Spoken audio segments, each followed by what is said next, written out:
kabar Bapak Ibu sekalian? Nampaknya semangat Luar sekali. biasa, Pak. Sehat, Baik. Alhamdulillah. Pak. Bapak apa kabar? Sudah sehat? Alhamdulillah sudah sehat, Pak. Di sini di Sumbawa ini belum ada hujan. Baru semalam hujan. Ini hujan deras, Pak. Di Batam hujan deras, Pak. Petir menyambar-nyambar, Pak. Kilat seperti apa? Bisa terlempar-lempar nanti. Baiklah, ya, Pak.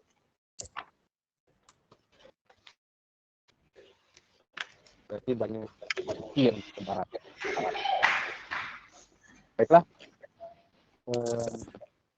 Di sore hari ini sebelumnya saya minta maaf karena saya ada akreditasi dalam studi keren, jadi saya lupa mengirimkan tugas 2 ya. Tugas 2 dan tugas 1 saya akan mengirim.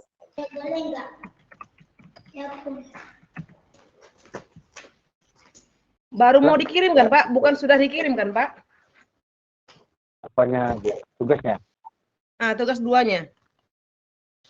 Baru mau dikirim nanti malam mungkin saya kirim tugas. Oh. Oke, baik, Takutnya udah Pak. dikirim, Pak. Kami pula salah tak ngerjain. Nanti Hari Senin di Sabtu depan saya minta izin Sabtu tanggal 11 karena ada kegiatan di festival Budaya Sumbawa. Saya sebagai kurat festival sekaligus pembicara, jadi ada kegiatan. Mungkin saya minta izin diganti hari di hari biasa, mungkin kita diskusikan, boleh kan Bapak Ibu? boleh, Pak. Terima kasih. Begitu untuk waktu seperti biasa, presentasi atau menjawab orang rumah. Suaranya putus-putus, Pak. Nggak jelas, Pak. Halo, cek 1 2. Ya, Pak, sudah kedengaran. Masih putus-putus, Pak. Saya persilakan kepada kelompok yang penyaji pada sudah waktu dan jaringan, saya persilakan. Apakah saya ada yang putus-putus ya suaranya? Nggak dengar saya. Kelompok penyaji lagi sholat. Ada Bu Mimi kalau nggak salah. Iya, ada Ibu Iya. Mimi. Kelompok 7 dulu atau langsung kelompok 8 ya? 7 Pertemuan dulu, 5. Bu. 7 Dari- dulu, Bu. Dari 7 baru 8 nih, Bu. Iya, kami kelompok 8 sama Pak Oh.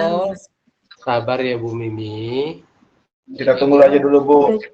Iya, soalnya Pada- tadi disuruh Mimi dulu, makanya bingung. Pak Dauri sholat dulu katanya. Memang kelompok 7 ya? Siapa Saya saja? kelompok 7. Saya kelompok 7 udah kirim di grup seni PPT-nya. Iya. Silakan Bu Rami dipresentasikan. Waktu dan jaringan sudah diberikan. Ya, saya kan nggak ada laptop, saya minta tolong Pak Alan bukain dokumennya. Biar saya aja, Bu Rami.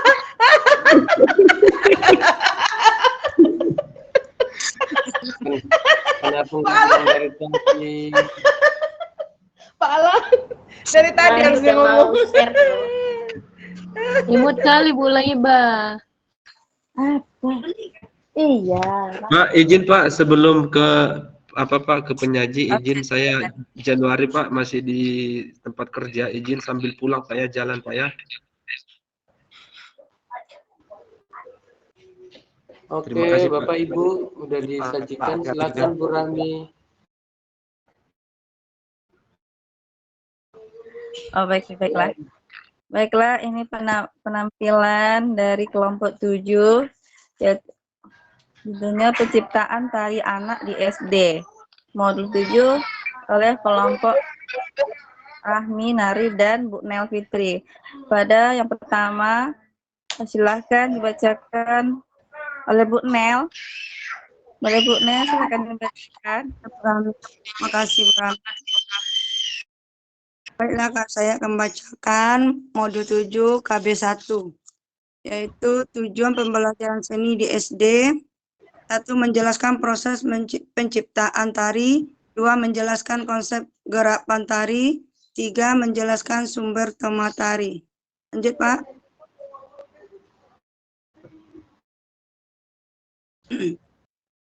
Kegiatan belajar 1. Proses penciptaan tari. Pertama, eksplorasi. 2. Improvisasi. 3. Evaluasi. 4. Forming atau komposisi. Lanjut, Pak.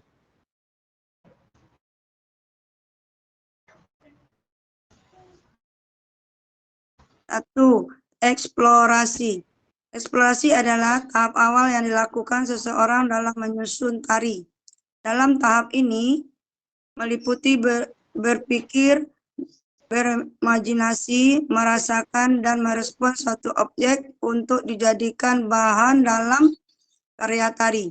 Wujudnya bisa berupa benda, irama, cerita, dan sebagainya. Eksplorasi dilakukan melalui rangsangan. Beberapa rangsangan yang dapat dilakukan untuk eksplorasi antara lain. 1. Rangsangan visual. Mengamati suatu benda.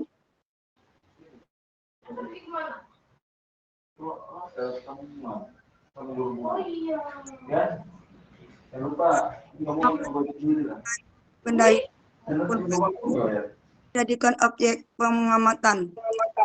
Ini bisa muncul dari pengamatan terhadap patung, gambar, dan lain-lain. Dari benda-benda itu dapat kita amati dari segi bentuk, tekstur, fungsi, wujud, dan lain-lain. Hasil dari pengamatan dengan rangsang visual kita dapat menemukan gerak yang keras, patah-patah, dan berirama. 2. Rangsangan audio atau dengar. Berbagai macam bunyi-bunyian dapat dijadikan rangsangan dalam menemukan gerak.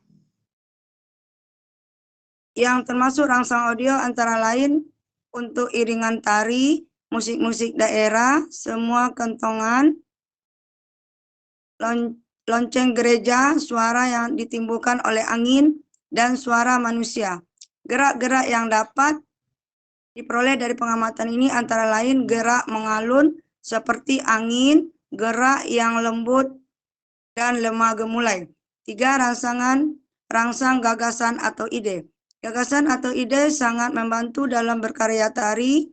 Ide apapun itu dapat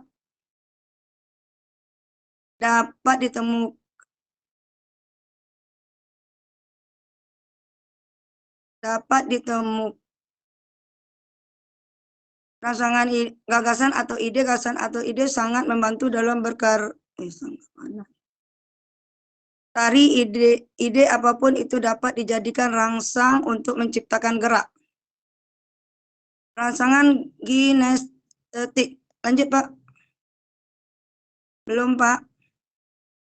Dalam menciptakan karya tari, kita dapat menggunakan gerak tertentu sebagai rangsang kinestetiknya. Gerak dapat diperoleh dari gerakan-gerakan dalam tari tradisional maupun kreasi baru. Gerak dalam tari tradisional misalnya ukel, sebetan, langkah step, sri gigi atau lari-lari kecil, dan lain-lain. Kita dapat menggabungkan gerakan-gerakan dasar tersebut untuk dirangkai menjadi sebuah tarian. Rangsang peraba, sentuhan lembut, sentuhan kasar, emosi kemarahan, sedih yang kita rasakan juga dapat dijadikan rangsang dalam penciptaan sebuah tari. Gerak yang dapat ditemukan dari pengamatan ini antara lain gerak dengan tempo cepat, gerak berlawanan, dan gerak yang berpatah-patah. Dari rangsangan-rangsangan tersebut, kita dapat memulai eksplorasi, dan dapat dilakukan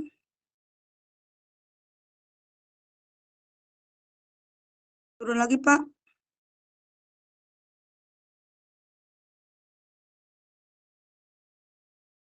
Pak Alan turun. Bu, nggak jadi Pak Alan. Dari rangsangan-rangsangan tersebut kita dapat memulai bereksplorasi, ekspirasi dapat dilakukan melalui alam, binatang, buku cerita, dan lingkungan sekitarnya. Eksplorasi melalui alam. Alam memiliki banyak ragam yang dapat kita amati untuk kita jadikan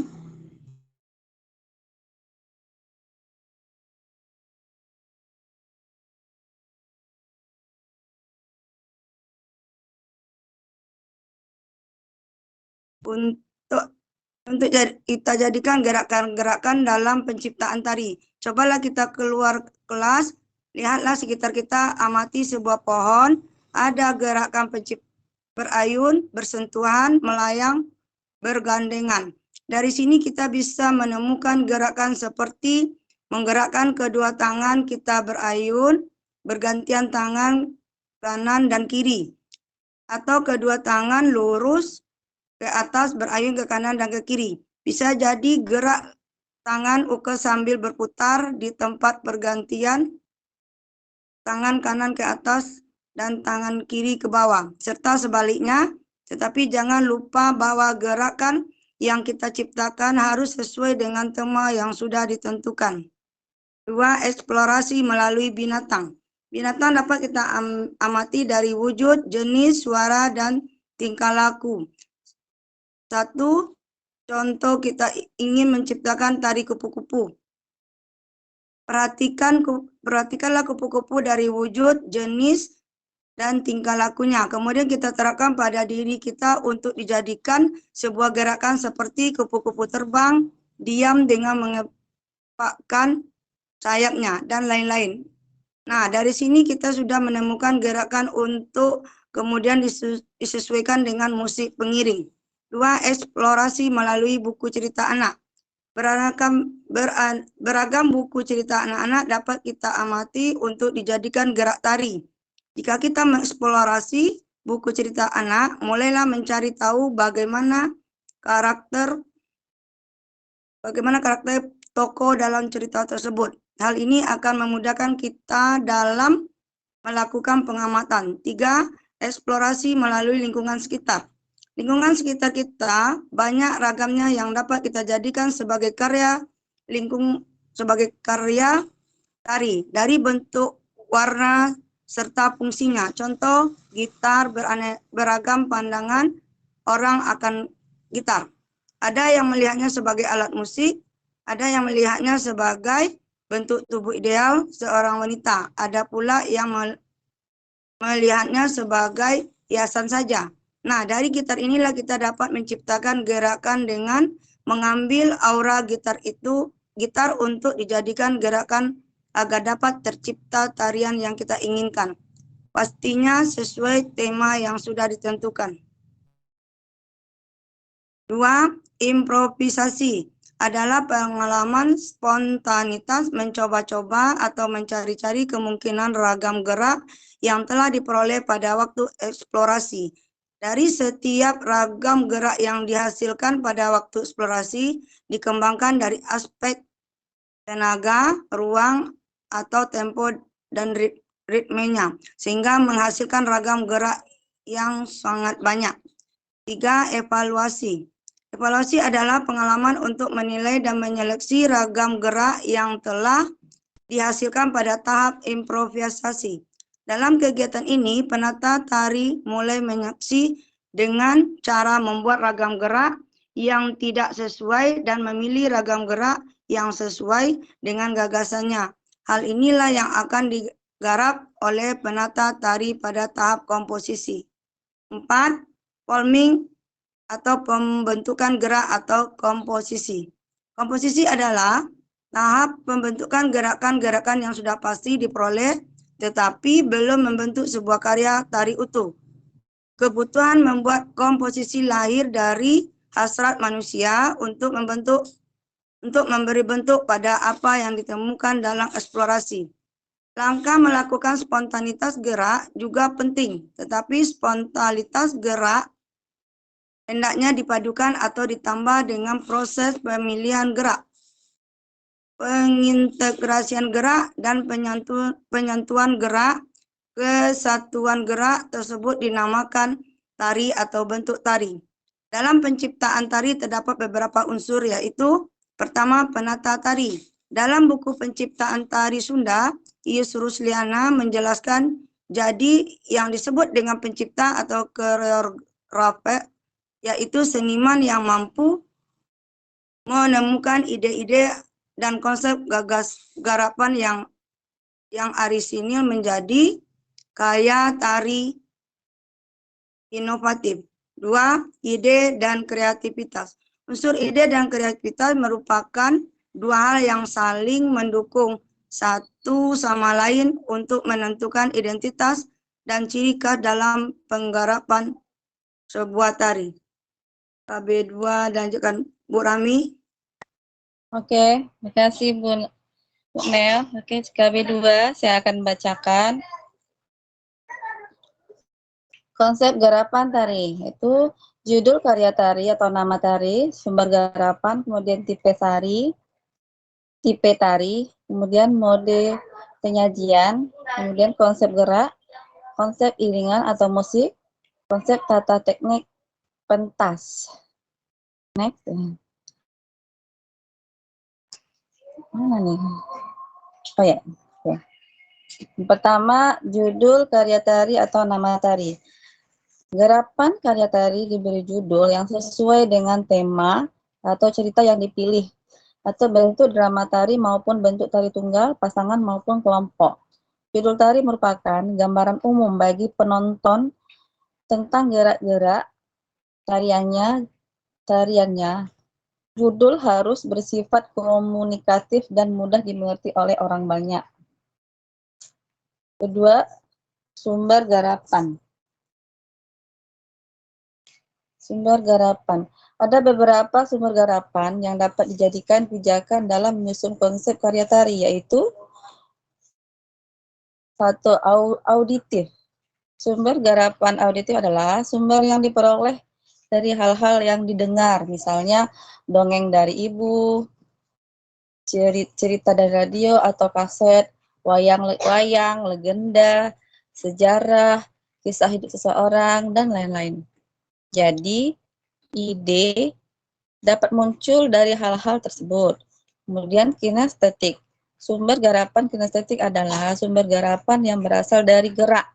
Gerak tersebut dapat diperoleh dari melihat pertunjukan tari, gerak sehari-hari, gerak binatang, atau gerak apa saja yang rangsang awalnya berasal dari gerak yang pernah dilihat, baik pertunjukan langsung maupun media elektronik. Kemudian ide, sumber garapan dapat juga bermula dari ide yang berasal dari semua aspek kehidupan sekitar kita.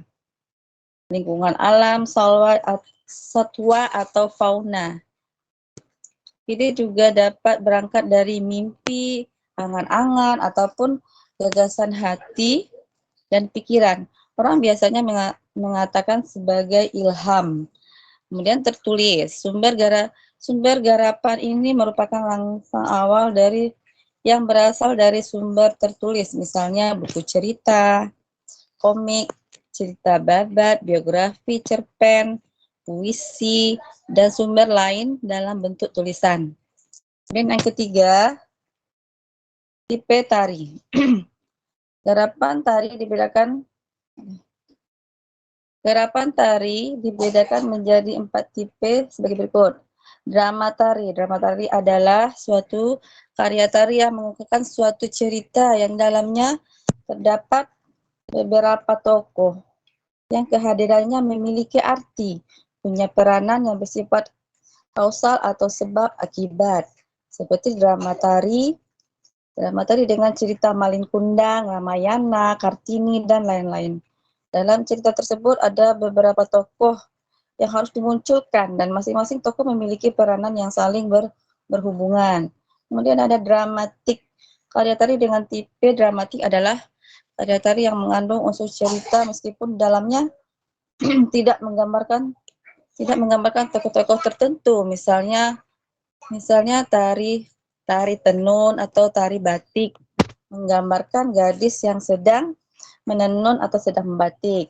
Penggambaran gadis dan proses menenun atau membatik tersebut sudah merupakan suatu peristiwa atau kejadian atau dramatik.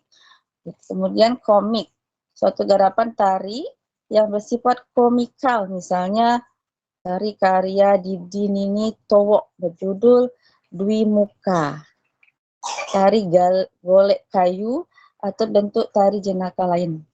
Kemudian abstrak, suatu garapan tari yang pengungkapannya tidak diekspresikan secara jelas. Karya-karya tari tersebut biasanya karya kontemporer atau karya tari non-tradisional. Kemudian mode penyajian. Mode penyajian adalah semacam gaya penyajian dalam sebuah pertunjukan tari. Mode penyajian ini ada dua, yaitu simbolik dan representasional. Simbolik itu maksudnya bahwa garapan tersebut pengungkapannya diekspresikan dengan simbol-simbol, baik dalam gerak, kostum, maupun pola lantai. Contohnya, tari budaya dari Jawa yang dilakukan oleh penari putri, semua dengan kostum yang sama, meskipun dilakukan oleh penari putri, dan semua dengan gerak yang sama dan halus. Namun sebenarnya tari budaya tersebut bercerita tentang percintaan atau peperangan dua tokoh atau lebih, baik tokoh putra dan putri. Penggarapan adegan percintaan antara dua tokoh laki-laki dan perempuan digambarkan dengan tokoh penari putri semua dengan gerak yang halus, tidak menampilkan gerak romantis. B. Representasional, karya tari tersebut diungkapkan dengan jelas, baik cerita dan tokohnya diungkapkan secara jelas, sehingga penonton mudah memahami. Biasanya tari dengan mode penyajian representasional akan mudah dipahami oleh penonton yang tingkat apresiasinya masih awam sekalipun. Contoh, cerita Malin Kundang dari Sumatera bisa ditampilkan dengan model representasional, tokoh-tokohnya digambarkan dengan jelas. Malin Kundang, ibunya, istri Malin Kundang yang ditunjukkan dengan ciri kostum dan gerak tarinya. Kemudian konsep gerak. Konsep gerak. Ke atas. Ke atas Bu ini. Dalam penciptaan karya tari dapat menggunakan berbagai jenis dua gaya gerak tari sebagai pijakan. Biasanya penata tari akan berpijak dan mengembangkan gerak-gerak yang sudah dikuasainya.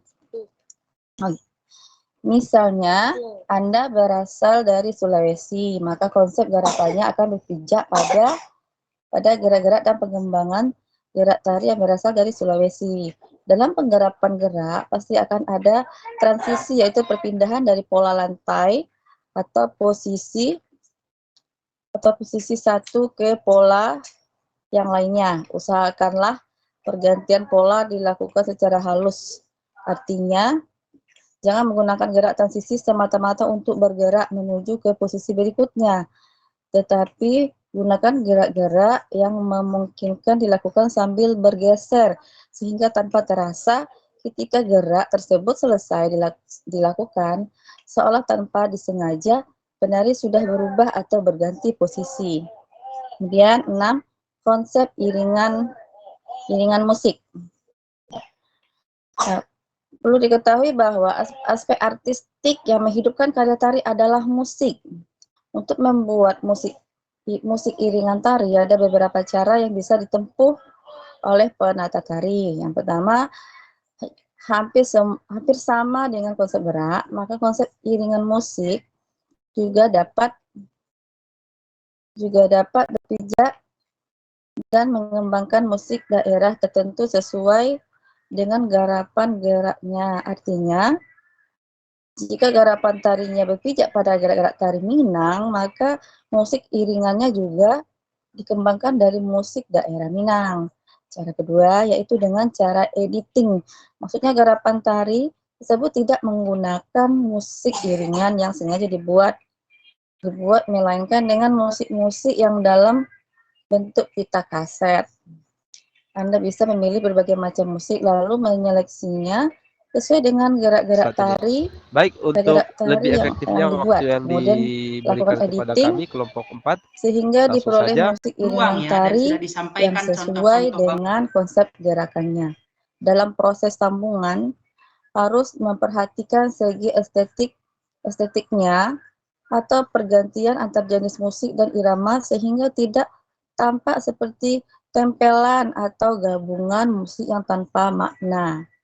Dan C, cara ketiga, ada tari yang tidak menggunakan alat musik maupun editing,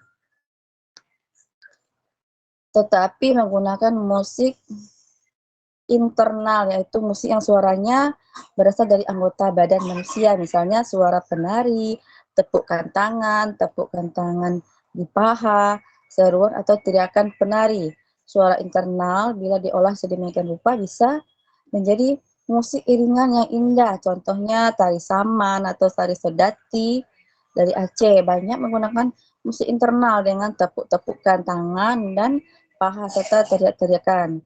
D, cara keempat, dapat juga dengan diiringi syair-syair dari penyanyi atau oleh kelompok vokalis, contohnya tari permainan anak-anak yakni tari jemuran, garangan, dan lagu-lagu daerah lainnya yang digunakan untuk mengiringi tari anak. Cara kelima, dapat dihasilkan dari kreativitas Anda memanfaatkan benda-benda yang ada di sekeliling Anda. Kayu, botol, kertas, ember, tongkat, dan benda lainnya yang menimbulkan bunyi-bunyi tertentu yang apabila diatur dengan irama dan ritme tertentu dapat menjadi iringan musik yang indah dan kreatif. Kemudian yang ketujuh, konsep tata teknik pentas.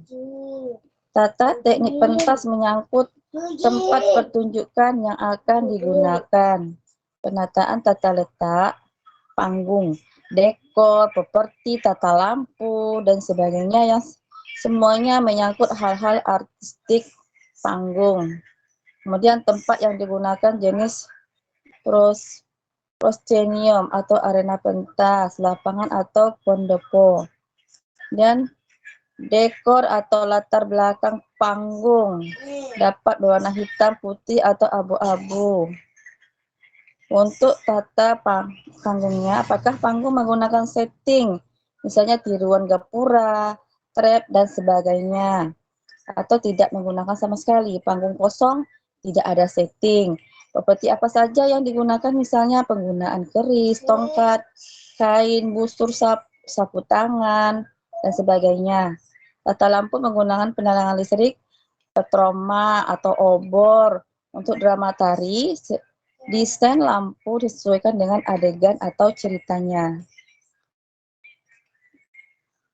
Kemudian, kegiatan belajar 3 akan dibacakan oleh Bu Nari. Bu Nari.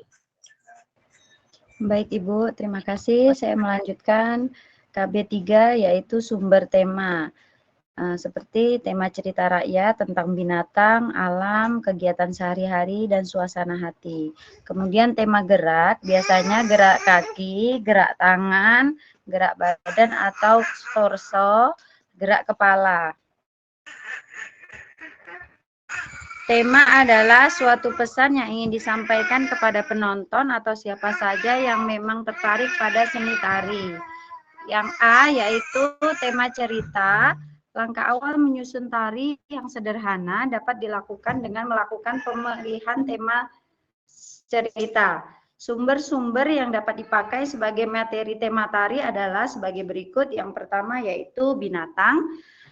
Kita dapat memilih tema binatang dari jenis-jenis binatang yang menarik dan sesuai yang untuk dilakukan anak tingkat SD, seperti kupu-kupu, katak, kucing, burung, angsa, dan kelinci. Dan kita harus menghindari pemilihan tema binatang dengan jenis-jenis yang kurang menarik seperti ular, seperti hewan yang liar atau buas, dan kurang cocok untuk dijadikan tema tari. Hindari juga tema dengan binatang seperti buaya, kerbau, atau kuda nil. Di samping kurang cocok untuk dunia anak, juga sulit untuk mengekspresikan ke dalam suatu bentuk kreativitas gerak. Yang kedua yaitu tentang alam. kita dapat mengambil dari alam sekitar menjadi tema dalam menyusun karya tari, misalnya pepohonan, bunga, matahari, rembulan. Nah, terang bulan di malam hari dapat dijadikan untuk tema tari sehingga dapat muncul berbagai sebagai bentuk tari bermain di bawah terang bulan. Yang ketiga yaitu kegiatan sehari-hari. Kehidupan masyarakat dapat diangkat menjadi tema tari cerita, misalnya membatik, menenun, nelayan, petani, memancing. Dari tema-tema kegiatan sehari-hari dapat muncul tari batik, tari tani, dan juga tari tenun. Yang keempat yaitu suasana hati. Emosi atau suasana hati dapat pula menjadi sumber tema. Misalkan suasana gembira, sedih, kesendirian, gelisah dapat diungkapkan dalam bentuk karya tari. Yang B yaitu tema gerak. Setelah menentukan tema, maka kita harus melakukan eksplorasi gerak dengan mencari kemungkinan gerak dari anggota tubuh kita. Yaitu gerak tubuh dapat dibagi menjadi 4 bagian, gerak kaki, tangan, badan, atau torso, dan juga kepala. Yang pertama yaitu kita akan membahas tentang gerak kaki. Membuat gerak kaki dengan segala kemungkinan pengembangannya. Gerak yang kita lakukan sebaiknya mengacu pada tema cerita yang kita pilih. Misalkan, jika kita memilih tema binatang kelinci, maka cari segala kemungkinan gerak yang menjadi ciri gerak kelinci, seperti melompat, lari, jongkok, dan sebagainya. Nah, langkah gerak kaki itu bermacam-macam. Ada yang pelan, agak cepat, dan cepat. Ada yang rendah, sedang, dan tinggi. Kemudian kakinya lurus, bersilang, atau melingkar. Dan kalau berjalan, jalan biasa, lari, melompat, dan merendah. Nah, yang berikutnya adalah gerak tangan. Mencari kreasi gerak tangan dengan segala kemungkinan kita harus mengacu pada tema cerita yang kita pilih. Misalkan memilih binatang kupu-kupu, maka kita lakukan observasi pencarian gerak tangan yang biasa ditunjukkan sebagai identitas kupu-kupu yang sedang terbang bisa, hinggap di pohon bisa, menghisap madu, dan lain sebagainya. Kemudian yang ketiga yaitu gerakan badan. Kita dapat membuat, menyesuaikan gerak kaki dan tangan seperti tegak, berputar ke kiri, ke kanan, membungkuk, merendah, dan sebagainya. Semua eksplorasi gerak badan diarahkan pada tema yang kita pilih. Kemudian yang berikutnya adalah gerak kepala. Gerak kepala biasanya mengikuti gerak anggota badan lainnya yang mempertimbangkan segi artistik dan juga maknawi. Misalnya, lakukan gerakan kepala dengan mempertimbangkan gerakan kepala akan indah bila mengikuti langkah kaki, bukan mengikuti gerak tangan. Gerak kepala juga dilakukan dengan mempertimbangkan gerak maknawi, misalnya gerak membatik. Maka gerakan kepala atau pandangan kita sebaiknya mengikuti gerakan tangan yang sedang membatik. Gerakan menunjuk sesuatu ke suatu arah sebaiknya diikuti dengan gerakan kepala dan ikut memandang ke arah yang dituju. Dan selanjutnya adalah KB4, yaitu tentang menyusun karya tarinya. Jadi langkah pertama yang dapat kita ambil yaitu peragakan tarian yang sudah menjadi satu bentuk tari untuk utuh di depan tutor atau penilai, dan kemudian kita akan mendapatkan penilaian dari tutor, apa yang perlu kita perhatikan. Yang kedua yaitu setelah melakukan revisi, kita peragakan hasil karya tersebut, kita diberi waktu hitungan menit, durasinya sekitar 10 menit untuk menghindari kejenuhan penonton.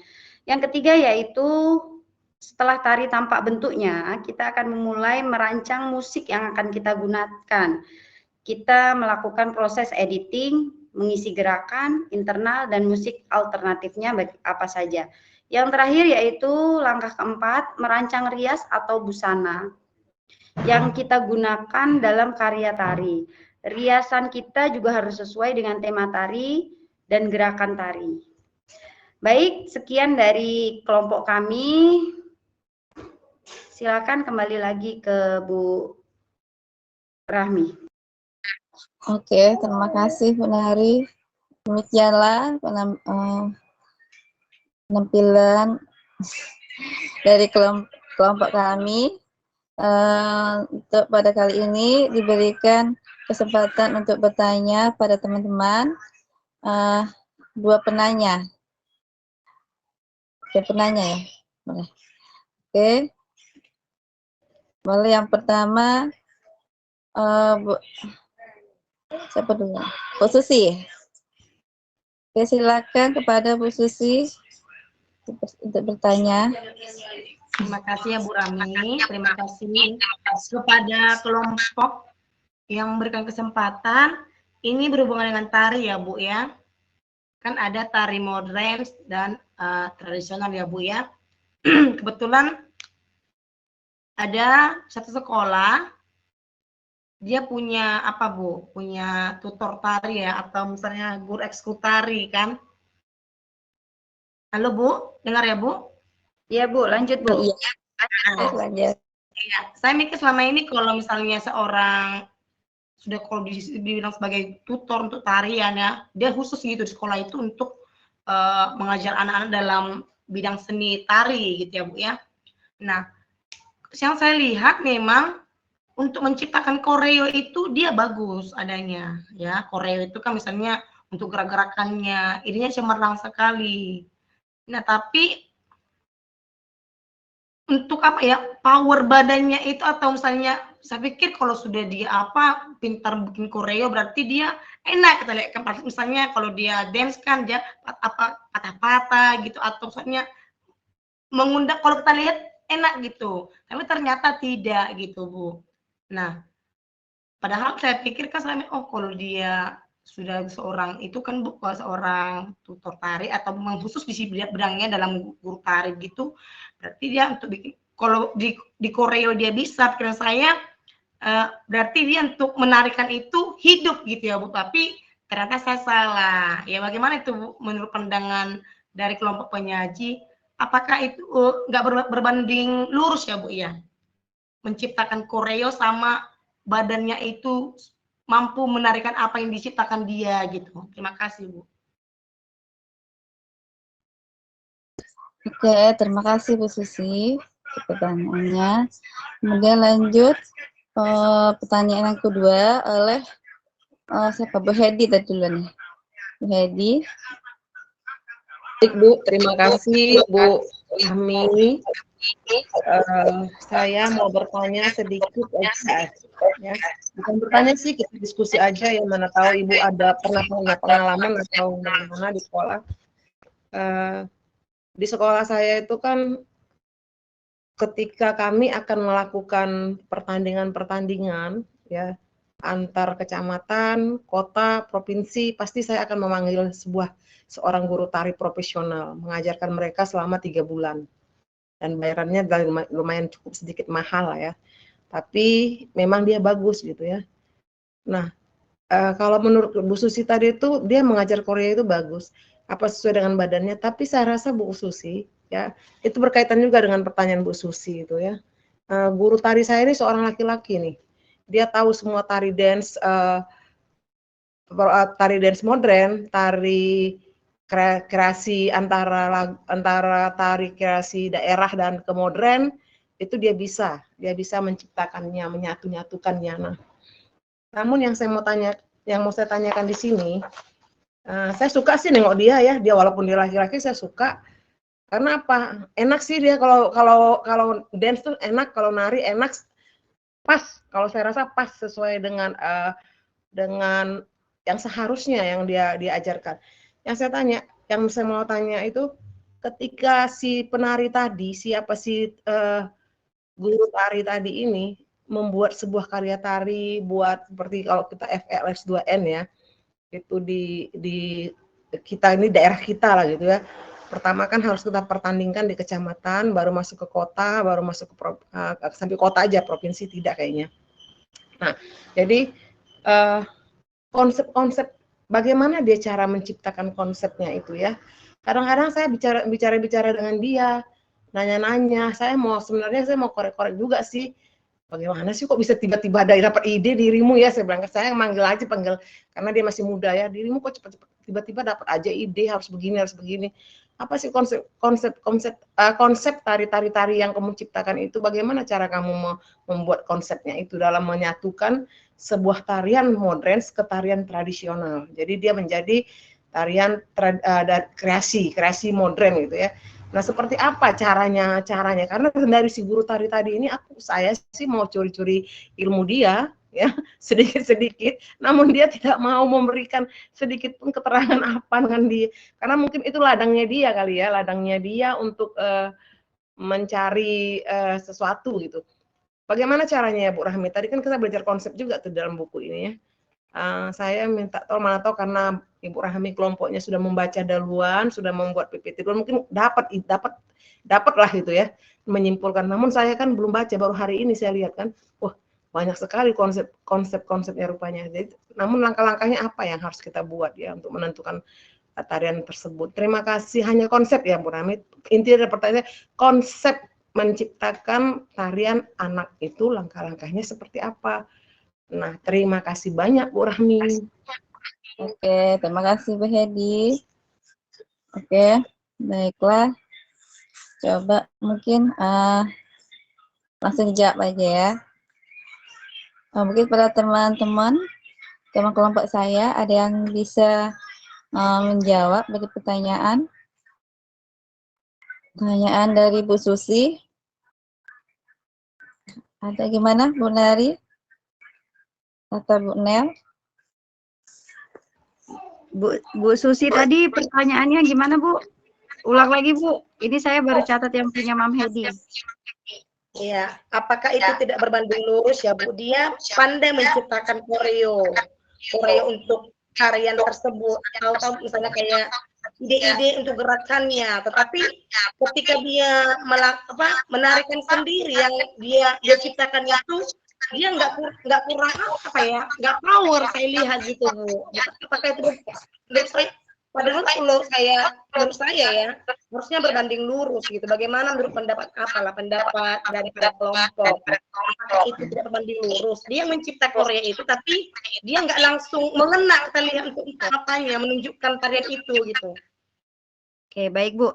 Kalau dari pendapat saya ya Bu, ini pendapat saya pribadi, itu sebenarnya harus berbanding lurus. Kemungkinan pada saat beliau memperagakan itu kurang menghayati Bu. Jadi kita sebagai penonton itu kurang greget sendiri gitu. Misalkan dia mengambil tema yang semangat gitu, tentang anak-anak yang semangat. Tapi pada saat itu mungkin beliau tidak menghayati atau tidak mendalami dari tema tersebut, sehingga beliau juga tidak bisa menimbulkan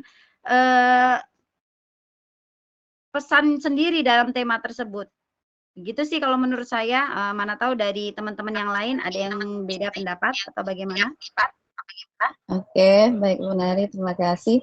Mungkin coba saya akan menambahkan bahwasanya kalau dia tutor tuh dia bisa menciptakan koreo, itu kemungkinan karena dia memiliki pemikiran abstrak. Mungkin dia bisa memikirkan bagaimana sih ini harusnya begini. Mungkin itu ada di pikirannya, banyak di pikirannya semuanya. Mungkin dia hanya bisa itu dia punya keterampilan dalam berpikir aja. Tapi kalau dalam hal gerak mungkin dia mungkin tidak mendukung dari segi postur badannya, apanya aja hanya bisa mungkin dia hanya bisa mengatur ini harusnya begini, geraknya begini, mungkin hanya bisa gitu. Tapi dalam hal praktek mungkin dia memang tidak bisa, memang keterampilannya tidak ada. Maksudnya bukan tidak ada keterampilan sih, mungkin dia merasa dia tidak pede mungkin ya dengan kalau dia menari gitu, mungkin karena. Tapi kalau dalam hal pemikiran dia punya banyak pikirannya karena dia mungkin banyak pengalaman, banyak membaca, banyak apa gitu.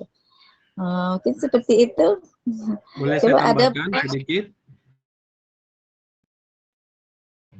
Ya, maksud saya Bu, dia bisa menarikannya gitu kan, dia mencipta koreonya itu, gerakannya itu. Cuman kita lihat aslinya, kita pikirkan dia kan sudah seorang tutor nih, memang benar-benar digaji untuk itu gitu. Tapi saya lihat harusnya dia power, dia mencipta gerakan, tapi nggak langsung gimana kita lihat gitu. Akhirnya mungkin karena namanya anak SD ya, dia kan pasti mencontoh gurunya ya Bu. Macam contoh gurunya, apa yang dilakukan gurunya beda kalau kayak anak-anak SMA mungkin, dan bahkan juga anak SMP itu juga. Jadi beda ketika saya lihat dia sudah diganti dengan yang pertama itu, iya maaf kata saya memang lebih bagus yang pertama itu, karena memang dia sesuai di bawahnya koreonya, musiknya dem-dem gitu, memang dia nampak powernya. Tapi kalau yang satu ini dia dem-dem gitu, tapi dia padahal dia benar gaji untuk itu gitu. Boleh saya tambahkan sedikit? Boleh Pak Jana. Boleh Pak Jana. Baik, pendapat saya terkait pertanyaan Miss Susi ya, di samping teman-teman tadi yang sudah kasih pendapat, kalau saya sih berpendapat gini, yang pertama kan yang menilai kan Miss Susi kan, nah itu yang pertama, jadi Miss Susi punya penilaian tersendiri ke dia. Nah yang kedua, ada, tidak semua ya, ada pencipta lagu tapi tidak bisa bernyanyi, kira-kira seperti itu. Ada pencipta tari tapi tidak terlalu pro di dalam menari itu. Dia bisa memberikan arahan, memberikan instruksi, bahkan sampai mencipta seperti itu ya. Tetapi untuk mempraktekannya mungkin dia tidak selentur mungkin ketika ada orang yang memang sudah itu menjadi profesinya seperti itu. Mungkin Ibu tahu dia hanya sekilas kan, mungkin bagi dia mencipta tari itu dan menarikan itu dua hal yang berbeda seperti jadi sehingga dia ketika dia mencipta, mungkin dia menghasilkan satu karya tari yang baik seperti itu ya. Tapi ketika dia melakukan gerakannya mungkin tidak seperti yang memang orang sudah pro seperti itu di dalamnya. Jadi pendapat saya adalah seperti itu. Memang ya tidak semua orang pencipta itu pakar di dalam melakukan apa yang diciptakan itu. Maksudnya dalam hal konteks menari ini tadi ya. Dia jago menciptakan tari koreo tadi seperti Ibu bilang, tapi belum tentu juga. Dan tidak harus dia jago di situ kan seperti itu, supaya semua mengisi bidangnya lah. Mungkin Miss Susi nanti kemudian lebih bisa dari dia contohnya kan, nanti kan ada yang mengisi bagian seperti itu. Jadi saya rasa seperti itu sih Miss Susi. Terima kasih. Iya Pak Wandi, makasih. Berarti nggak berbanding lurus juga Pak ya, gitu ya. Masa itu nggak berbanding lurus juga ya. Itu intinya kan Pak, bisa dari jadi pendapat dari Ibu. Tidak mutlak dan tidak harus kan, ya seperti itu. Oke. Terima kasih buat Bu Nari, buat Bu Rahmi dan Pak. Oke, terima kasih Pak Januari untuk tambahannya. Dan Bu Susi kayaknya sudah. Sebentar Bu Rahmi. Pertanyaan Bu Susi itu seharusnya diluruskan. Bu Susi itu mempertanyakan apa sih sebenarnya? Koreografer atau koreografi? Karena itu ada dua perbedaan tuh Bu Susi. Hanya koreo aja yang dia bilang. Pencipta koreo dia. Koreografer Menciptakan gerakan itu Bu, dia bisa. Iya. Minta apa? Koreografernya. Ada fotografer, jangan-jangan Bu Susi salah ngomong. Ya, jadi supaya Bu Rahmi juga kelompoknya bisa menjawab dengan baik, Bu, jangan ngambang. Karena pengertian dari koreografi dan koreografer juga berbeda. Koreografi juga jadi yang spesifik dulu Bu Susi. Maaf aku enggak Bu, saya bilang itu koreo. Jadi biasa kalau tari itu Bu dibilang gini loh Bu. Bikin koreonya lah atau gerakannya itu Bu, koreo. Bukan koreografi, koreo, gerakan Bu. Koreografi bagus gitu. Oke, itu maksudnya gerakannya ya, Bu Susi ya. Oke, sudah. Pencipta gerakan atau koreo. Ya. Iya, Bu Susi. Kalau yang menciptakan suatu gerakan yang terstruktur di dalam sebuah tarian itu disebut koreografi. Sementara orang yang merancang sebuah koreografi disebut koreografer. Jadi perlu dibedakan. Silakan Bu Rahmi, dan lanjutkan. Oke, baiklah, karena Bu Susi pun sudah puas ya. Kemudian pertanyaan Bu Hedi, apa sih konsep tari ya? Ya Bu Hedi ya. Oke, seperti mungkin ya konsep tari itu misalnya, contohnya, tarinya judulnya tentang apa? Tentang hewan atau tumbuhan. Jadi kalau seandainya gini Bu, contohnya itu sebuah tarian tradisional modern dengan tema lingkungan bersih gitu, lingkungan bersih atau peduli lingkungan gitu. Oke. Itulah konsepnya seperti apa yang dia buat ya. Lingkungan. Salah satu tarian, contoh tariannya konsep lingkungan bersih gitu. Dari tarian tradisional di mix menjadi tarian kreasi modern. Nah, misalnya tarian koreo tradisional ya. Misalnya gini, lingkungan bersih ya. Misalnya tarian, misalnya gerakan anak-anak itu gerakan tarian melambaikan tangan, berarti dia membuang sampah ke tempat sampah, berarti gini. Atau mengambil kan, mengambil sampah kan itu minyak kebersihan kan. Nah, dia ambil sampah, nah, dia dilambaikan tangannya ke bawah, terus dilambaikan ke belakang. Jadi itu artinya dia mengambil sampah, terus dia membuangnya ke tempatnya, misalnya gitu, gerakannya gitu, geraknya. Nah, kalau setelah dia bersih, nanti dia punya ekspresi, wah senang, tangannya dilebarkan, mukanya sudah ke atas sambil gembira. Jadi itu mengekspresikan dia senang dengan lingkungannya sudah bersih. Nah begitu. Begitu Behedi konsepnya. Kalau seandainya hewan, misalnya kupu-kupu kita melambaikan tangan kiri kanan, gitu. Tergantung konsepnya gimana. Coba teman-teman yang lain bisa menambahkan. Mari atau Bu Nel. Bu, boleh saya tambahkan Bu? Saya Boleh, sudah boleh, sedikit Bu. dari pertanyaan Mam Hedi Step ya. dari konsep membuat sebuah tarian anak Ya, ya, konsep tradisional membuat modern. Ya, tradisional modern. Tadi kan Ibu bilang temanya menjaga kebersihan lingkungan gitu ya Bu ya? Peduli lingkungan, Peduli lingkungan. Oke. Jadi tadi Bu Rahmi sudah menjelaskan tentang gerakan membuang sampah dan jadi kita menentukan temanya. Temanya sudah kita dapat. Kita berarti menggunakan gerakan kegiatan sehari-hari.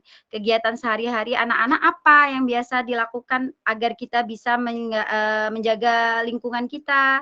Misalkan mengelap kaca atau membuang sampah pada tempatnya, menyapu, mengepel. Nah, dari gerakan-gerakan yang biasa sehari-hari mereka kerjakan, kita bisa menciptakan sebuah gerakan sederhana terlebih dahulu, kemudian kita bisa mengimprovisasikan dengan beberapa gerakan yang lain, bisa diambil dari hewan, dari tumbuhan, begitu Mam.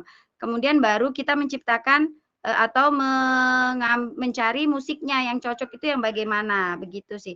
Karena kebetulan saya juga tidak begitu paham tentang seni tari ini, jadi pas saya baca modul ya seperti itulah yang saya tangkap gitu. Mungkin yang lainnya ada yang lebih paham lagi?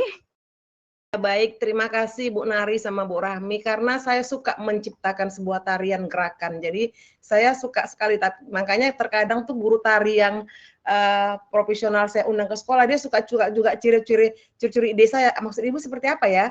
Pura-pura nanya, padahal dia udah mencatat, merekam kan. Jadi saya tidak mau juga ide kecolongan karena saya suka dengan saya berkata-kata menerangkan, rupanya dia udah mendapat sebuah konsep. Jadi gitu. Jadi maksudnya seperti apa?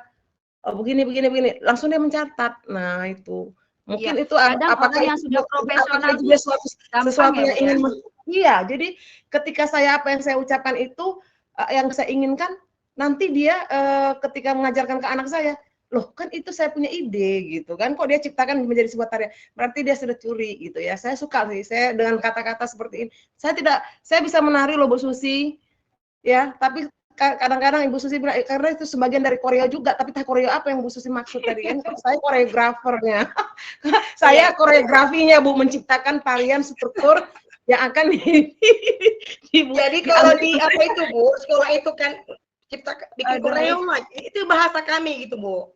Ya, jadi nggak boleh bahasa dibiasa-biasakan Bu. Jadi nanti Korea juga bahaya kan? Oke, makasih Bu Nari sama Bu Rahmi. Mungkin barangkali ada teman menambahkan, Pak Alan mau menambahkan atau bertanya? Pak Alan nambahin aja, jangan bertanya lagi, sudah. Iya, sudah disampaikan Bu. Apa namanya? Jadi konsep tarinya itu memang dari Alan, Bu Nari sudah menjadi Bu Rina itu. Udah, nggak usah bertanya. Yes. Sudah Bu Nari, waktunya sudah 1 jam lebih. Iya, terima kasih Bapak. Oke, terima kasih Pak. Mungkin demikian presentasi kami kali ini. Mudah-mudahan dapat menambah wawasan Bapak Ibu sekalian, walaupun tidak merasa puas. Dan karena ini banyak materinya banyak. Mudah-mudahan nanti dilengkapi oleh Pak Faisan. Baiklah, demikianlah presentasi kami ini. Mohon maaf ada kekurangan. Saya tutup. Assalamualaikum warahmatullahi wabarakatuh. Waalaikumsalam warahmatullahi Ya, wabarakatuh. kembalikan kepada Pak Ihsan ya, kembali pada tutor.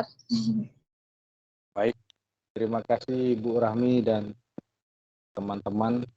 Mari kita membahas tentang konsep ya. Nanti akan saya bahas presentasi kelompok satu lagi supaya langsung selesai. Dipersilakan kepada kelompok selanjutnya untuk presentasi.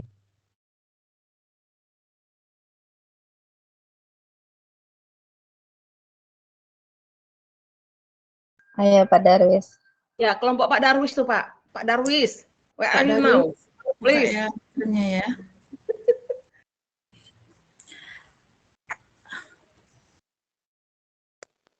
Cukup menarik di kelas ini, aktif sekali Bapak Ibu sekalian.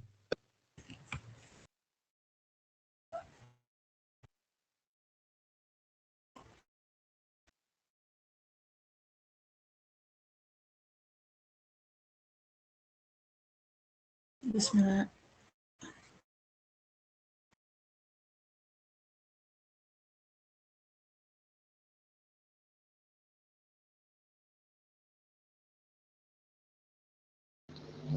Belum Bu ya? Sudah Pak, sudah. Sudah Pak Darwis. Oke. Lanjut Pak. Ayo silakan Pak Darwis.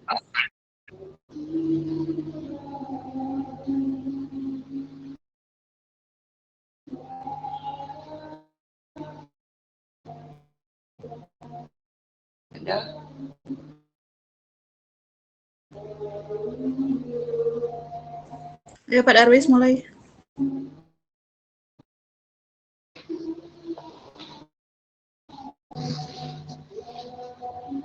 Udah Bu ya?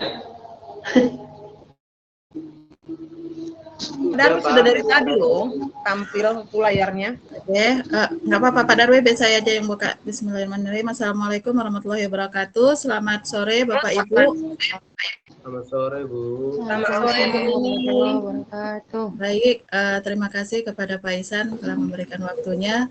Baiklah Bapak Ibu, hari ini kami akan mendiskusikan modul 8 dengan tema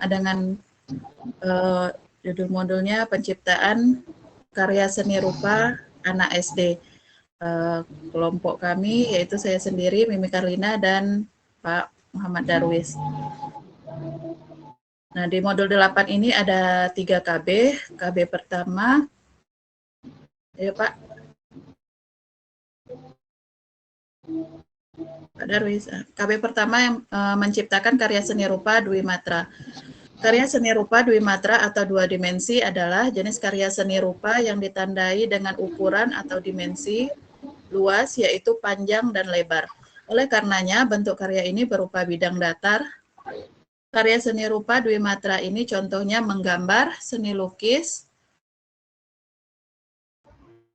dan mencetak dengan berbagai medium. Seni ilustrasi, seni grafis, desain reklame, serta yang bercirikan ukuran luas.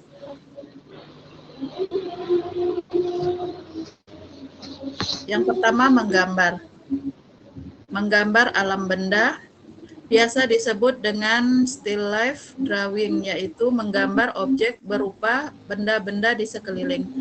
Keberhasilan menggambar akan benda dilihat dari A. Proporsi atau ketetapan ukuran dan bentuk sesuai dengan benda sesungguhnya. Yang B. Warna, yaitu kesesuaian sifat hasil gambar dengan warna benda-benda yang digambar. C. Komposisi, adalah susunan benda-benda yang disusun sebagai objek yang dilihat. D. Posisi, gambar ini bisa diamati dari berbagai posisi di atas cakrawala pandangan atau di bawah cakrawala pandangan.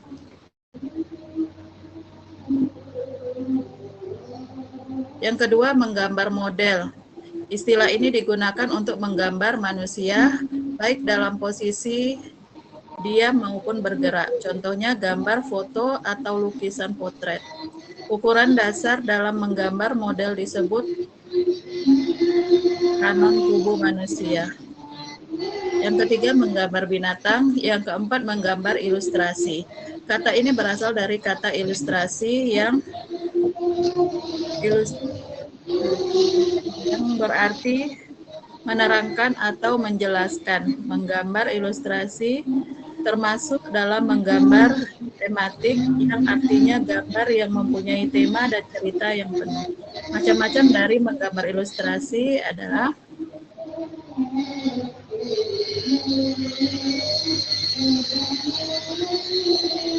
yang A, ilustrasi komik, yaitu menggambar ilustrasi yang berfungsi menjelaskan cerita baik fiksi maupun realitis. Yang B, ilustrasi vignette, yaitu gambar mengisi ruang kosong di antara tulisan satu dengan yang lain. Yang C, ilustrasi grafis, yaitu gambar yang dibuat untuk menyertakan maupun menjelaskan ide atau isi karangan seperti majalah, kulit buku atau cover, dan gambar ilustrasi menjelas poster. Yang D, ilustrasi karikatur, merupakan gambar sindiran terhadap peristiwa kini yang sedang ngetop. Yang E, ilustrasi kartun atau kartun merupakan gambar sindiran yang bernuansa kelucuan.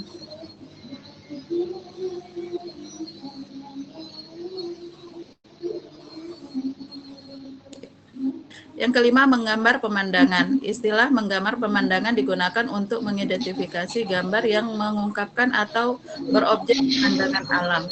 Yang keenam, menggambar teknik. Menggambar teknik menggunakan bantuan mister. Tujuan menggambar teknik adalah untuk mengkonstruksi objek. Yang ketujuh, menggambar ornamen atau hias. Seni menggambar ornamen digolongkan dengan seni minor.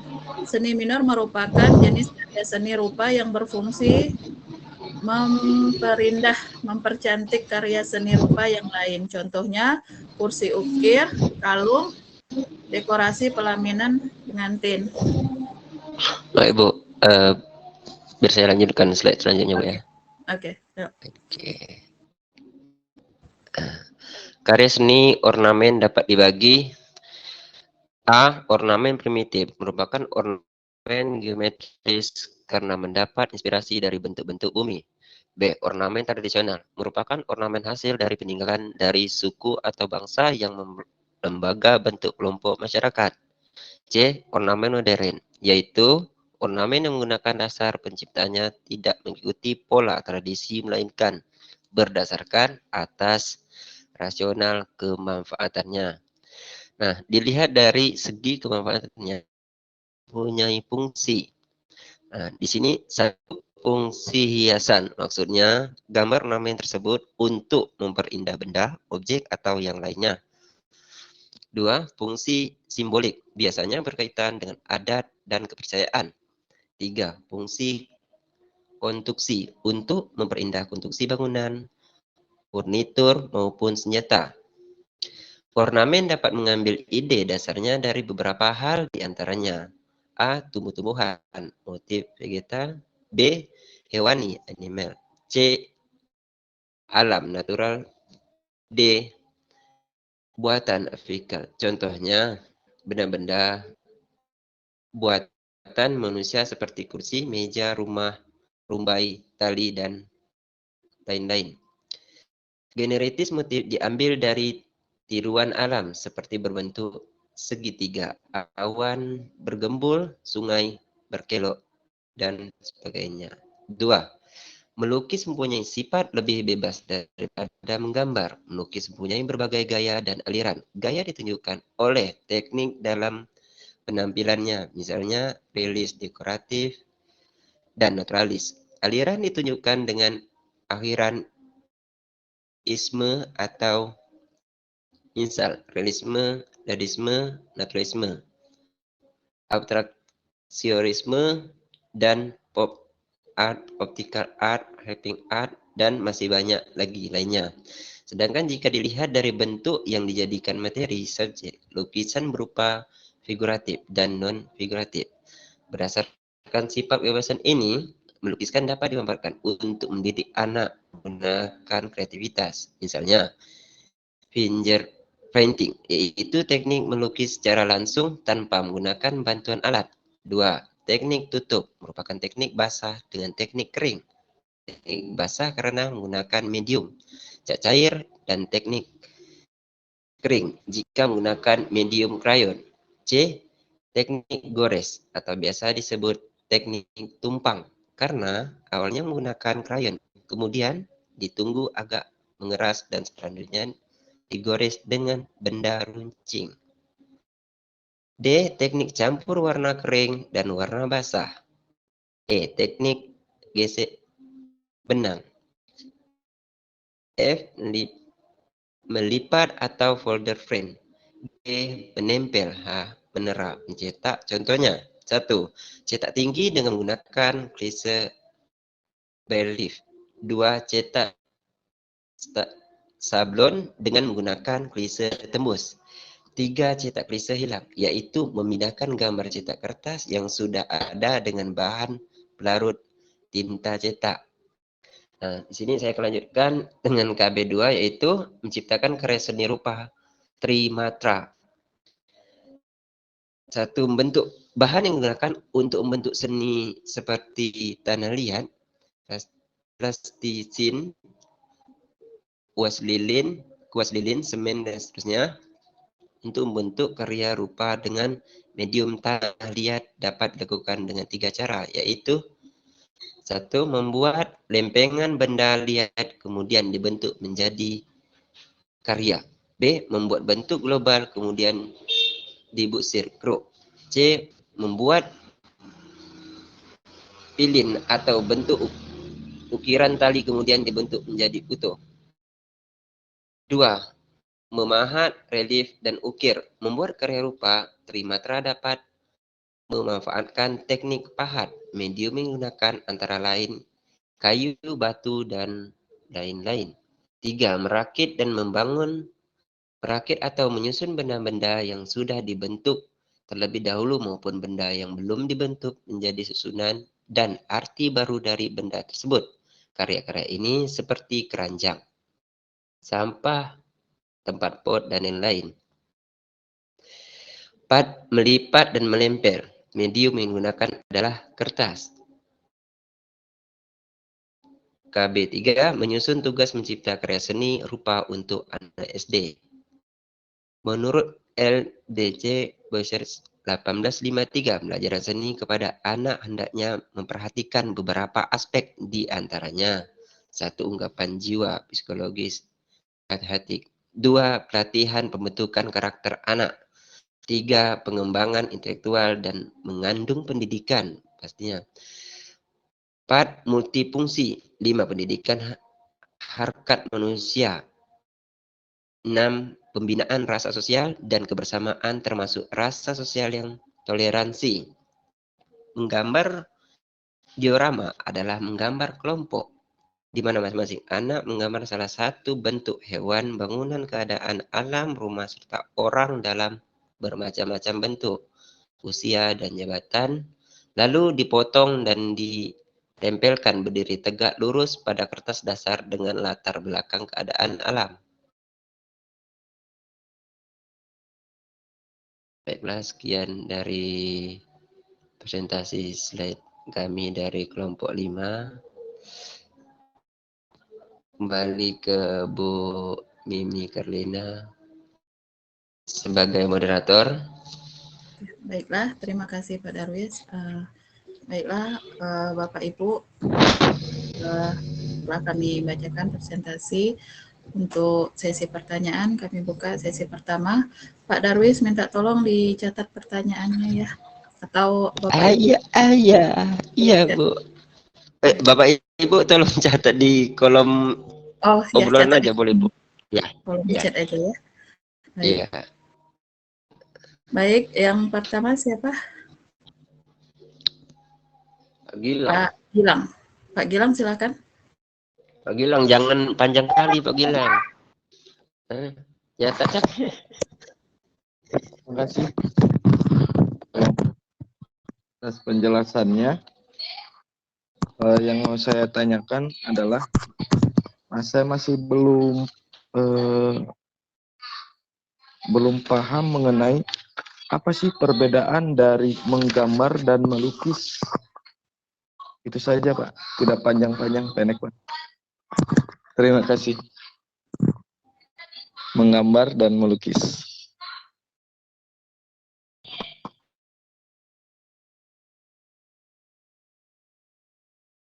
Baik, yang selanjutnya siapa? Ya Bu.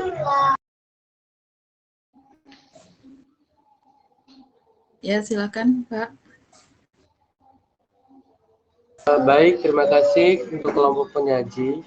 Yang mau saya tanyakan itu terkait dengan modul yang disampaikan, yaitu penciptaan karya seni rupa. Nah, yang mau saya tanyakan itu adalah, apakah konsep dasar dalam penciptaan seni rupa ini, dan hal apa yang melandasi untuk penciptaan karya seni rupa tersebut? Terima kasih. Baik. Baik, terima kasih Pak Ramlan. Selanjutnya Pak Panji. Baik, terima kasih Bapak Ibu penyaji. Sedikit aja pendek yang ingin saya tanyakan. Apakah seni kaligrafi itu termasuk seni rupa atau seni lukis, Bu? Seni kaligrafi, menulis kaligrafi itu termasuk seni rupa atau seni lukis? Itu aja, Bu. Baik, terima kasih Pak Panji.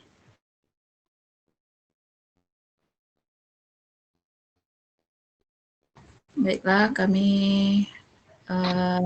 dari kelompok mencoba untuk menjawab. 3 dulu atau lanjut ini, Bu Edi? 3 dulu. 3 dulu sudah ya Bu. Bentar ya Bu, nanti kita buka sesi kedua. Pak Darwis, ada yang...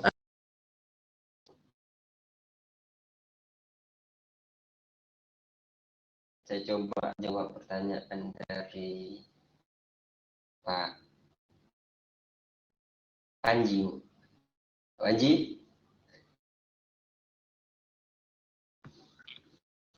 Siapa? Lanjut. Udah ngopi Pak Panji?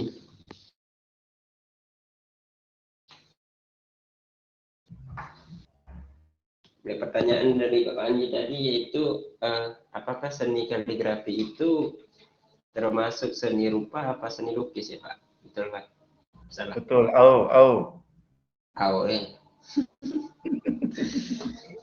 Kaligrafi itu kan apa Pak? Dia kan dari pena atau kuas atau pensil. Berarti bisa itu, pena, bisa kuas, bisa pensil ya Pak. Ya, Tergantung penggunaan. Iya, berarti sesuai penggunaan Pak ya masing-masing. Berarti itu kan dari bentuk jari kita. Berarti itu termasuk dari seni lukis Pak. Itu menurut saya sih Pak. Dasarnya apa tuh Pak? Dasarnya karena dia dari jari kita membentuk, melukis. Kan kaligrafi itu berbentuk lukisan Pak.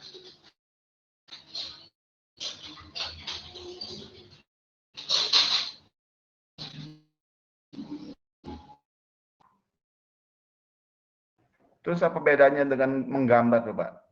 Sama juga disebut menggambar juga itu. Tapi dalam bentuk lain. Tapi kan kalau kaligrafi itu dalam bentuk tulisan. Ya, melukis itu kan yang seperti Bapak bilang, melukis itu dalam bentuk lukisan, betul. Itulah perbedaannya Pak. Seni kaligrafi itu seni lukis. Berarti seni Gambar kaligrafi itu dia berbentuk gambar Pak. Ya, Pak. Ya, tapi mohon maaf nih Pak, kaligrafi kan berbentuk gambar juga itu Pak, sama-sama dituliskan. Jadi setiap yang dituliskan atau setiap yang diungkapkan lewat tulisan atau lewat gambar ya disebutnya gambar itu, karena dia ada medianya. Ya. Kalau media kaligrafi kan seperti Bapak ketahui itu kaligrafi dengan tulisan Arab. Betul. Sedangkan seni lukis itu berupa bentuk pohon atau bangunan atau kendaraan atau rupa orang. Itu sih, Pak.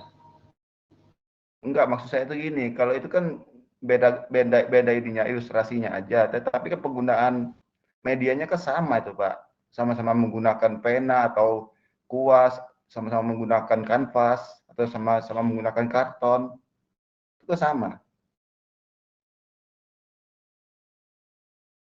Baik Pak, kayaknya ini nyambung jawabannya sama dengan pertanyaan dari yang pertama tadi dari Pak Gilang ya. Perbedaan antara melukis dan menggambar. Nah, mungkin ini ada kaitannya juga dengan pertanyaan dari Pak Panji ya? Pak apa tadi? Ya, Pak Panji. Ya. Ya. Saya coba menjawab darinya Pak Gilang. Mungkin sekalian juga sama Pak Panji ya. Ya, Bu. Nah, perbedaan menggambar menggambar itu akan menghasilkan gambar yang mirip dengan objek aslinya. Contohnya seperti kita menggambar pemandangan alam, gunung, atau jenis benda atau itu yang berupa dengan objek aslinya. Sedangkan melukis itu tidak selalu sama dengan objeknya, melainkan sesuai dengan kreativitas pelukisnya. Contoh, seorang menggambar dan melukis pemandangan alam berupa pegunungan dan sawah. Hasil gambarnya pasti sangat mirip dengan yang aslinya, itu menggambar. Sedangkan hasil lukisannya tidak hanya berupa pemandangan alam, tetapi dipadukan dengan kreativitas lainnya. Contohnya ditambahkan apa gitu, Pak. Nah, untuk pertanyaan dari Pak Panji tadi, mungkin yang dijawab Pak Darwis, dia berupa lukisan. Nah, karena lukisan apa tadi sesuai dengan kreativitas pelukisnya aja Pak yang membuatnya. Nah, jadi tidak harus mirip. Kalau apa tadi pertanyaan Pak ini tadi? Lupa saya. Gambar melukis, Bu. Enggak, yang Pak Panji tadi. Iya, Pak Panji, perbedaan Apakah menggambar kaligrafi? Oh iya, kaligrafi. Kaligrafi itu kan pelukisnya mungkin punya versi masing-masing, punya ide melukis masing-masing gitu Pak. Jadi beda dengan menggambar. Kalau menggambar sama persis dengan yang aslinya. Kalau melukis ini geografinya mungkin ininya beda. Mungkin versinya beda dari ininya beda gitu Pak. Itu Pak. Menurut saya seperti itu. Iya. Maaf saya tanggapi ya. Ya. Jadi kalau misalkan dari persis atau tidaknya, ya kalau kaligrafi itu kan persis dengan apa yang ada di tulisan Al-Quran gitu kan, sama seperti itu. Ya. Nah kemudian juga kan sama ini juga kan yang jadi pertanyaan saya itu kan, seni kaligrafi ini termasuk kemana itu? Ke seni lukis atau ke seni menggambar atau menggambar itu, Bu? Iya, menggambar atau melukis itu. Karena sama ini kan saya belum pernah dengar itu maksudnya kemana gitu. Mungkin karena saya ikut kurang banyak baca juga, jadi sampai saya masih agak bingung itu larinya kemana gitu. Ke menggambar. Tapi kalau menurut saya sih Pak, dari kaligrafi itu seni lukis Pak.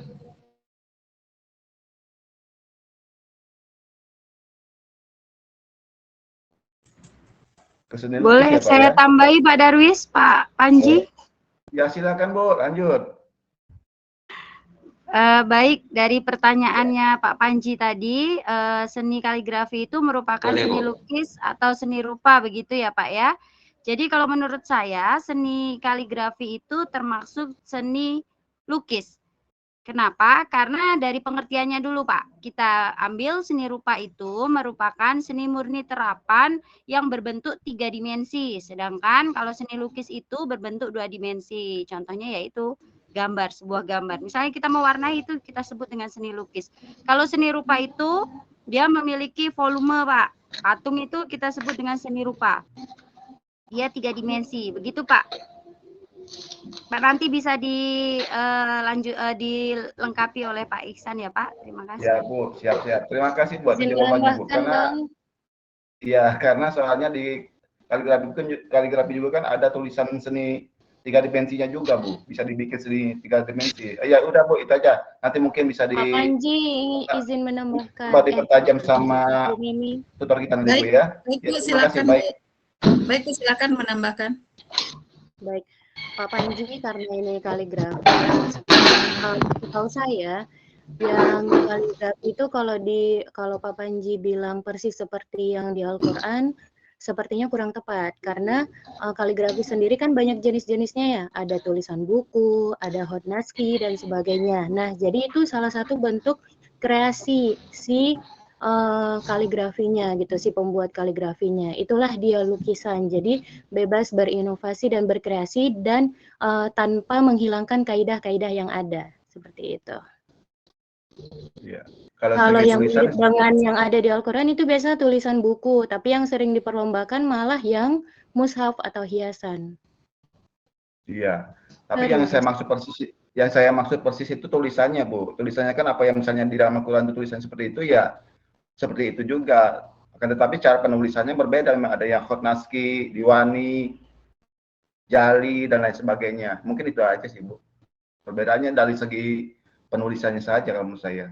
Ya itu ya Bu. Terima kasih Bu. Nanti mungkin bisa dipertajam atau diperjelas sama tutor kita nanti. Terima kasih. Baik, terima kasih Pak Panji. Terima kasih Bu yang telah menambahkan. Baiklah, untuk Pak Gilang, tadi sedikit sudah saya jelaskan. Bagaimana Pak Gilang? Jadi kalau menggambar itu persis seperti aslinya, seperti itu Bu? Iya. Kalau melukis? Iya, kalau melukis sesuai dengan kreasi, sesuai dengan kreasi pelukis. Kalau pengertiannya seperti itu, kita melihat lukisan misalnya. Ibu melihat lukisan di hotel, banyak lukisan kan? Iya. Itu malah seperti aslinya. Nah, jadi saya dari pengertian itu sudah istilahnya terini lagi, tidak pas gitu. Mungkin boleh saya tambahkan Pak? Boleh lanjut. Nah, jadi dari melukis itu adalah suatu proses dari kita melihat yang Pak Gilang bilang tadi kan. Nah, dari kita melihat itu kita mencurahkan ide, gagasan dari perasaan kita yang kita tuangkan dalam media yang akan kita lukis itu Pak. Dengan media 2 dimensi Pak. Nah, ketika kita melukis objek yang kita lihat dengan aslinya, nah kita tambah dengan bumbu-bumbu ide kreatif kita dari masing-masing kita sebagai pelukis. Itu sih Pak.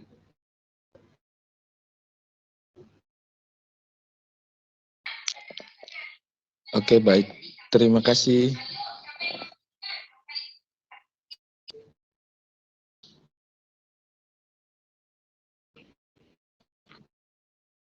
Baik, untuk pertanyaan Pak Panji dan Pak Gilang, mungkin nanti bisa dijelaskan atau ditambah oleh Bapak tutor kita. Selanjutnya pertanyaan dari Pak Ramlan.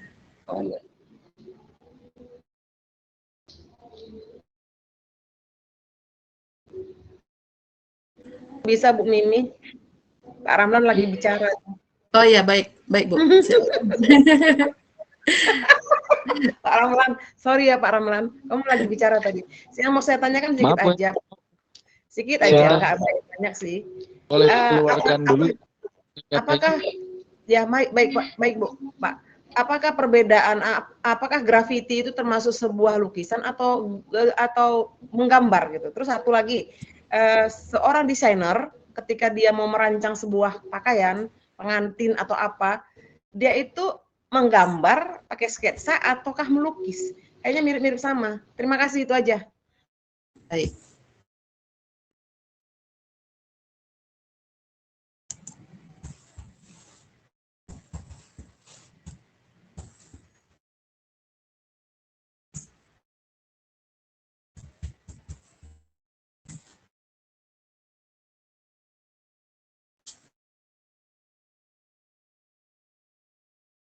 Oke, bentar ya.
Silakan Pak Darwis sama Bu Mimi, waktu terus berjalan, tinggal berapa menit lagi.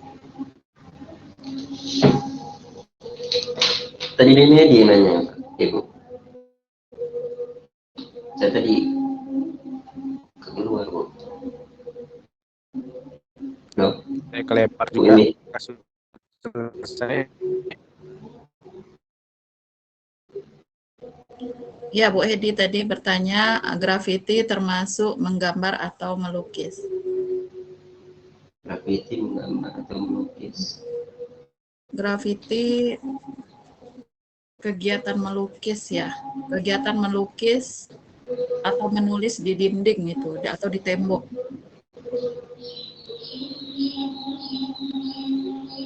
Tapi bolehlah Ibu Mimi bilang itu kan sebuah melukis di dinding tembok. Ya. Menggambar gitu ya, menggambar. Nah, ketika ada seorang seni ya, seorang peseni itu melukis tembok kan dia menggambar juga. Saya agak bingung juga mana ini melukis, mana menggambar, mana grafiti. Nah, ketika orang arsitektur menggambar sebuah bangunan, apakah dia itu juga menggambar atau melukis? Makanya bingung juga sih saya. Mana satu pengertiannya, yang membedakannya juga agak sulit. Gimana? Kalau untuk arsitek sih kan itu menggambarnya.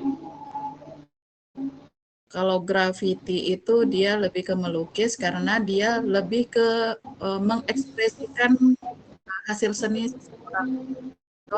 Dia lagi berimajinasi apa gitu Bu, tentang terlintas apa di benaknya atau kepikiran tentang apa, dia bisa langsung menuangkannya di tembok atau di mana gitu Bu. Itu lebih ke seni yang media yang digunakannya adalah tembok, yaitu menyampaikan ekspresi seni atau untuk menunjukkan ekstensi mereka dan komunitas. Nah, mungkin kan ini ada komunitasnya. Ya, apakah menggambar kan itu memakai pensil atau krayon atau apa sejenisnya. Sedangkan melukis kan memakai kuas ya. Ya, cat minyak ya, atau alatnya dia ada kuas gitu. Nah, ketika kita menggambar, ketika mau mewarnai sebuah gambar supaya hidup, itu akan kita mempermainkan sebuah warna dengan contohnya ya alat-alat warna lah ya, bukan kuas. Namun ketika kita mau melukis, kan kita nggak bisa memakai krayon atau pensil warna, kita harus memakai kuas. Apakah itu perbedaannya atau bagaimana? Ya, itu perbedaan menggambar dan melukis. Yang pertama ya perbedaannya. Pertama merujuk pada aktivitas membuat garis di atas kertas, sedangkan melukis mengacu pada penerapan cairan ke permukaan dengan kuas. Nah, kalau menggambar ditandai dengan garis dan corak, kalau melukis ditandai dengan warna dan desain. Kalau menggambar bisa memakai krayon atau pensil untuk menggambar. Kalau melukis menggunakan cat minyak atau sejenisnya. Nah, dan menggambar juga disebut seniman, tapi seorang pelukis itu seniman atau pelukis. Jadi ada ini pelukis dan seniman gitu. Perbedaannya sih Bu. Karena saya pernah melihat seorang anak komunitas ya membuat sebuah grafiti itu memakai hanya dengan cat semprot tapi membentuk sebuah yang sangat indah saya rasa. Canggih juga ini anak ini punya ide kreativitas tanpa puas. Itu tadi tanpa puas dan tanpa dengan mereka membentuk sebuah sketsa gitu. main cak tapi bagus sih. Itu cara mereka menyampaikan ekspresi seni mereka. Itu tadi yang saya bilang, lebih ke inspirasi sudah mencapai di pikiran mereka, dengan ya santai aja mereka menyampaikan atau menyalurkan ini mereka, inspirasi. Tertuang mengalir begitu aja ya, dengan cat ya, tanpa ada sketsa, tanpa ada apa semuanya, Ya, puas langsung tapi bermain dengan kadang cat pakai ya. pilok, kadang pakai pilok saja udah bisa mereka. Ya, oke, thank you Bu. Thank you. Terima kasih Bu Edi. Pak Darwis, pertanyaan Pak Alan tadi belum ya?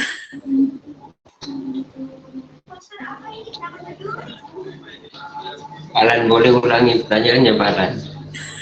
Mohon maaf Ketua. Iya.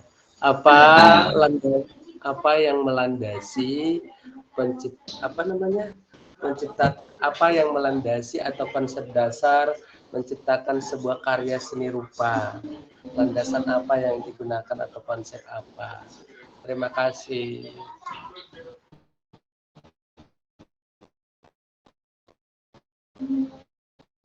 Konsep landasan apa?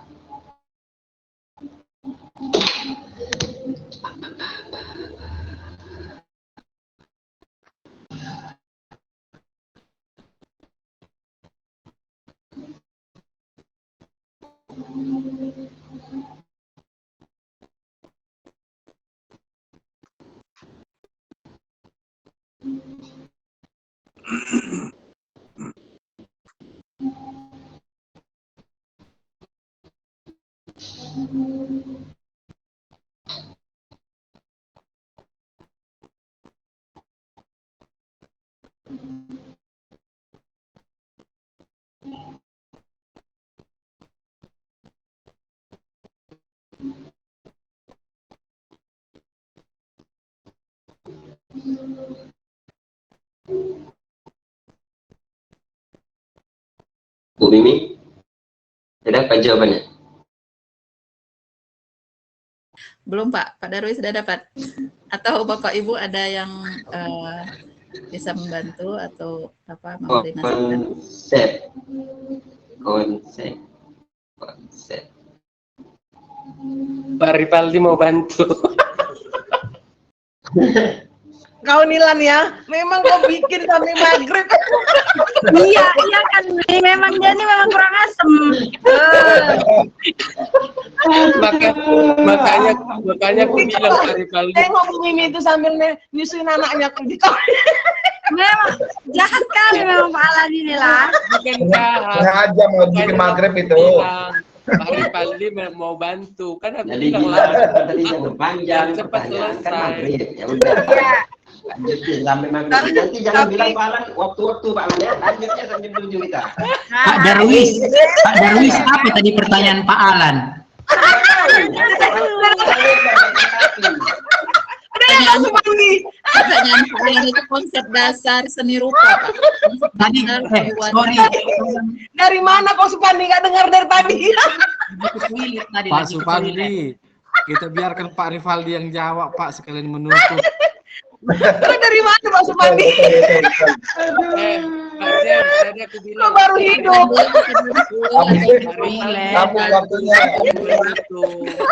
Jadi ketahuan Pak Supandi ya.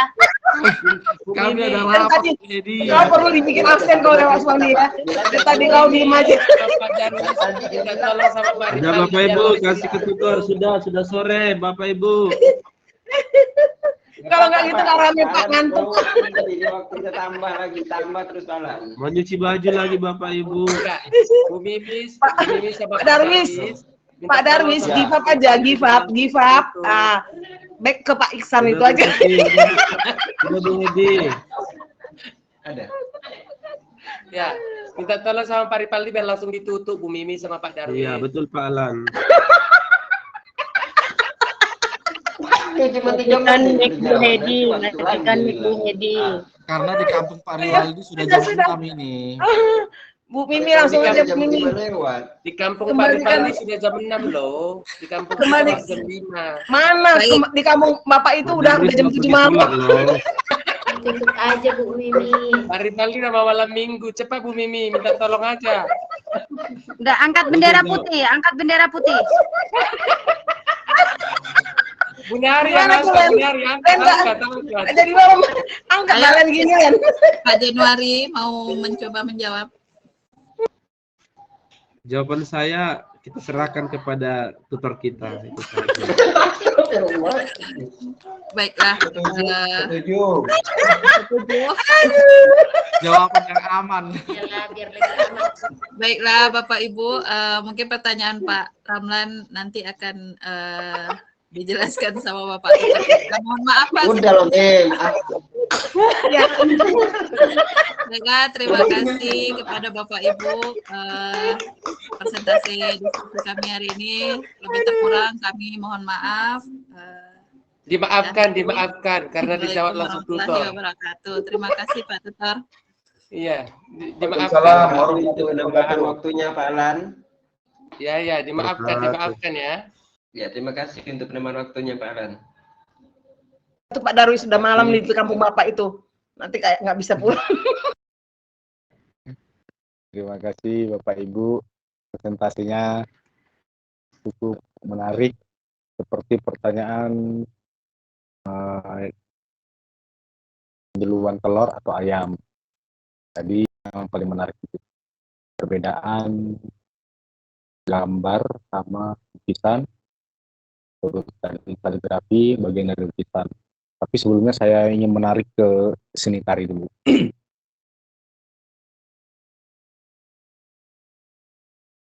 Jadi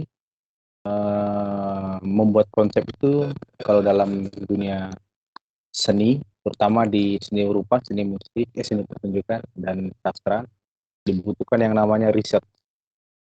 Riset itu penelitian kecil-kecilan, melihat fenomena yang terjadi di sekitar kita. Lalu dari fenomena itu kita jadikan karya, kita refleksi dan kita membaca beberapa referensi. Dan itulah yang akan dijadikan gerakan. Riset tanpa didukung oleh bacaan, maka karyanya tidak akan menarik. Jadi riset dan karya seni, kebanyakan di institusi seni, itu karya-karya seninya berdasarkan riset, berdasarkan fenomena sosial, fenomena alam, atau perilaku-perilaku manusia yang dijadikan bahan karya seni. Dan didukung oleh bacaan yang kuat. Dan disinilah nilai jual seni itu menjadi lebih tinggi ketika mempunyai referensi dan bisa dipertanggungjawabkan, terutama ketika mengundang kurator festival atau kritikus seni atau kritikus musik yang mengomentari sebuah karya seni dan dipublish, dan karya itu akan menjadi sebuah karya yang fenomenal. Contoh kecil itu ada namanya musik elektronik yang dimainkan oleh Franky Raden di era tahun 70-an. Dia salah satu alumni KJ. Dia menciptakan bagaimana dari komputer itu menghasilkan musik. Dulu belum seperti sekarang, masih pakai komputer yang besar untuk karya. Atau ada salah satu contoh karya seni dari Luigi Russolo, salah satu pelukis dan pemusik yang berkolaborasi pada era Hitler Jerman, ada di buku sejarah musik. Mereka menciptakan karya futurisme dengan melalui intonatorium, sebuah alat toa besar, terus dibikin notasinya titik-titik. Dan dia menjelaskan bagaimana itu pada tahun 1918. Bagaimana di tahun 2000-an itu manusia akan mengagumi teknologi. Jadi karyanya itu sudah mengkritik. Biasa karya seni itu mengkritik manusia. Itu di Russolo. Jadi setiap karya seni itu pasti punya goals, punya tujuan dan punya maksud yang ingin disampaikan kepada masyarakat atau kepada audiens. Itu seni rupa. Jadi tentang seni tari, tentang seni rupa. Kalau kita runut menurut sejarah di Indonesia, itu tidak ada namanya lukis. dulu yang namanya Persagi, Persatuan Ahli Gambar Indonesia.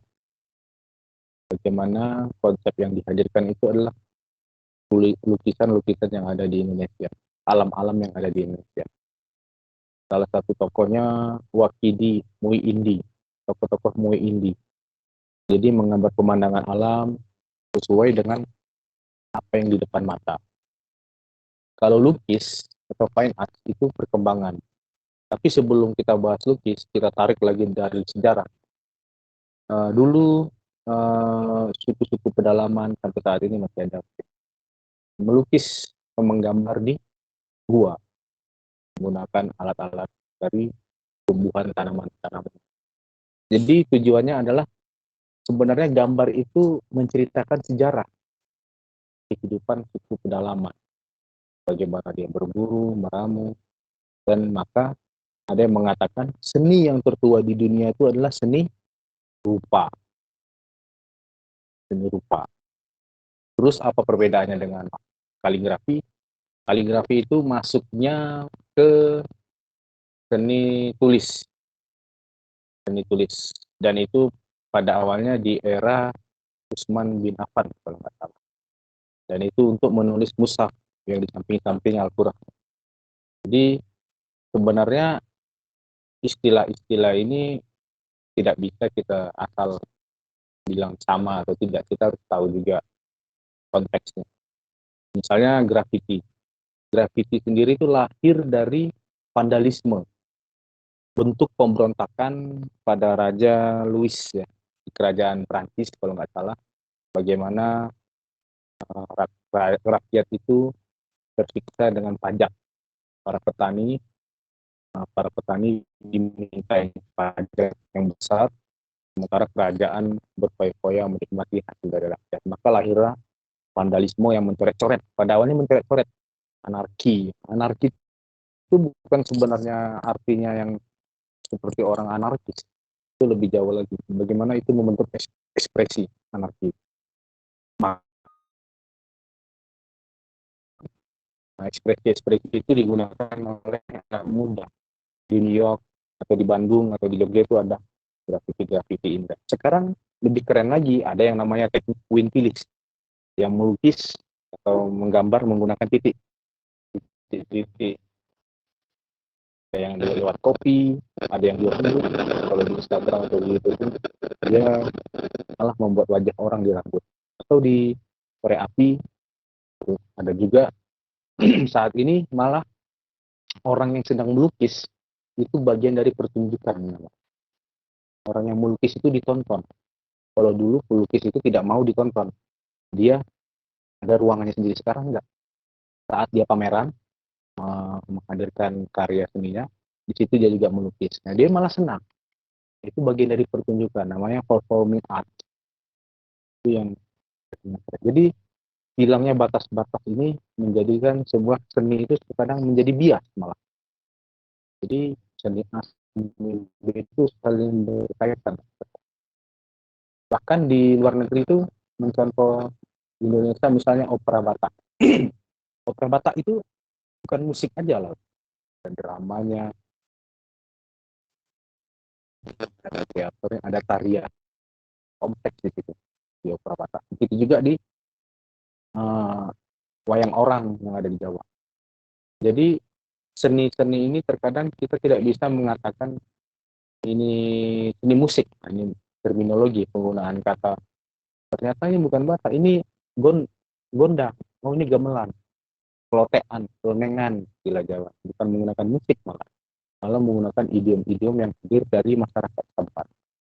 Jadi konteks dan teksnya itu terkadang berbeda. Kita tidak bisa mencampur adukan segala sesuatunya tanpa kita tahu dari sejarahnya. Sejarah menggambar dulu nggak ada istilah menggambar itu di Indonesia, tidak istilah lukis itu tidak ada pada era Soekarno. Yang ada ahli gambar Persatuan Basuki Abdullah salah satu tokoh. Cukup sekian dari saya. Apakah ada tambahan? Pak, mohon maaf Pak. Jadi mungkin seni kaligrafi ini merupakan satu kesatuan yang berbeda ya Pak ya, dengan seni rupa dan juga seni menggambar ya Pak ya? Kalau kita ngikuti konteks barat berbeda, Pak.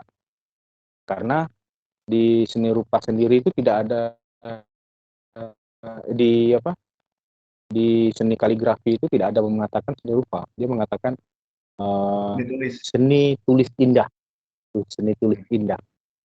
Kalau kita ikuti pengertiannya. Cuman kan kita kadang ingin, kalau kita melihat dari sudut pandang seni rupa, ya bisa juga. Tinggal bagaimana konteksnya aja. Baik, Pak. Itu saja dari saya. Terima kasih. Baiklah, terima kasih Bapak Ibu sekalian atas partisipasinya. Satu lagi mungkin saya bisa memberi ide apabila di sekolahan Bapak Ibu ada, kalau kami di prodi musik itu setiap akhir semester ada pementasan pertunjukan dari hasil mata kuliah. Di sekolahan itu kan ada melukis atau menggambar atau apa atau tari, pelajaran seni budayanya, itu mungkin bisa dibuat kayak pameran atau pertunjukan kecil-kecilan di sekolah. Jadi bisa dinikmati oleh Bapak Ibu dan orang tua. Jadi bisa dikurasi karya-karya seni yang menarik, mana lagi desain.